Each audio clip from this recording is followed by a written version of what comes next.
Doris. I'm here to share with you about today's market update. Today, the tech stocks has led the Nasdaq up about 1.8%. Credit Suisse has a sustained impact on AT1 bond yields. So, taking a look at the market today, all of the industries closed higher except for healthcare plans. Dow Jones Industrial Average closed 1% higher. Nasdaq closed 1.79% higher, and S&P 500 closed 1.42% higher. The semiconductors and other tech industries closed particularly high, with most of them closing with ahead of a gain of more than 2%. Today, the stocks in general performed well. Treasury yields fell back, helping the index rebound. Sentiment was also boosted by easing concern about the banking sector. Micron shares were higher as its executives expect inventory problems to improve. Nvidia, AMD, and Intel follows the trend, driven by optimistic comments about the Micron executives. Regional banking sector generally climbed. Big banks such as Citigroup and Goldman Sachs also rose. The yield on the benchmark 10-year Treasury note on Wednesday fell to 3.5%, and the 2-year yield rose to 4.05%. A year earlier, the two Treasury yields rose simultaneously, weighing on the entire market that day. Dan Greenhouse, analyst at Solus Alternative Asset Management, said, "If you look closely at the market, it is actually weaker than it looks. For example, if you divide the Nasdaq component shares into 5 components, you'll find that only one of them rose and the other 4 fell." He added, "These rising companies have the most weight in many indexes, but at the same time, we should not be hypnotized. It's fair to say that if most of the gains are done by these most weighted stocks, then we shouldn't think all of the Nasdaq or the S&P as good." The market is still looking at the U.S. banking crisis and whether regulators are responsible for bank failures. Michael Barr, the Fed's deputy regulatory chairman, appeared again in Washington on Wednesday, this time in front of the House Financial Services Committee. The hearing discussed the reaction of federal regulators to the recent bank collapse. At the hearing, Mr. Barr said U.S. regulators were partly responsible for closure of SVB. Barr believes that any situation like Silicon Valley Bank illustrates the failure of bank management, the failure of regulators, and the failure of American regulatory system. Mr. Barr said workers are currently working with Silicon Valley Bank to provide as much collateral to the discount window as possible.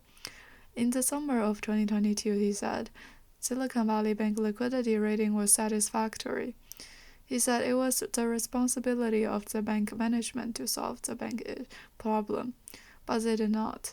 Silicon Valley Bank's problem did not rise to the level of the Fed board until mid-February.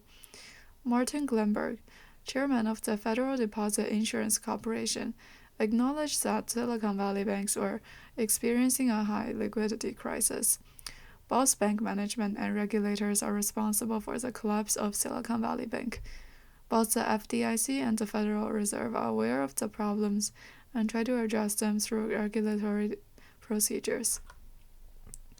On Wednesday's economic data, the U.S. second-hand housing sales signing index in February was 83.2, down 21% from the same period last year, and minus 22% last month.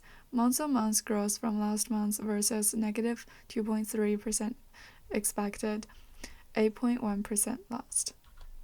Credit Suisse has a sustained impact on AT1 bond yields. The $256 billion additional primary bond market remains affected by the Credit Suisse debt crisis.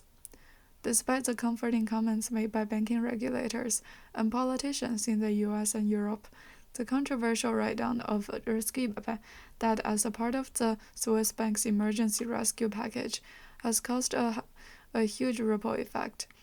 Yields have remained near record highs, and growing fears that the breaking of AT1 buybacks in the coming months will trouble investors.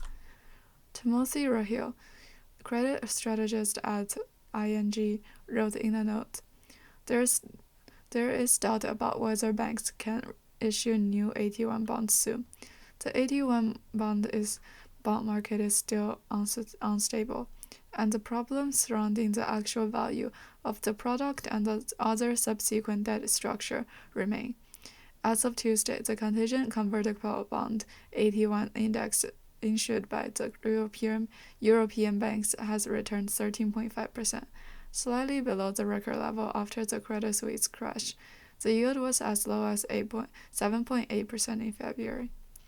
Loop Capital Asset Management Scott Kimball, Chief Investment Officer, said, In the short term, it'll be difficult to sell AT1 bonds in dollar terms.